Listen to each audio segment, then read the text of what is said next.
Starting with simple projects can help you understand key cybersecurity concepts. One great project is building a password manager. It's going to help you understand encryption while creating a tool to securely store passwords. Another fun project is setting up a personal firewall. This teaches you how to protect a system from online threats. You can also practice network scanning with the tools like Nmap. It's going to help you learn how to identify vulnerabilities in networks. A simple PHISHing stimulation project is another good option.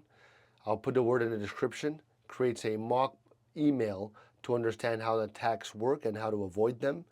And lastly, try creating a basic VPN. This project is going to teach you about data encryption and secure communications.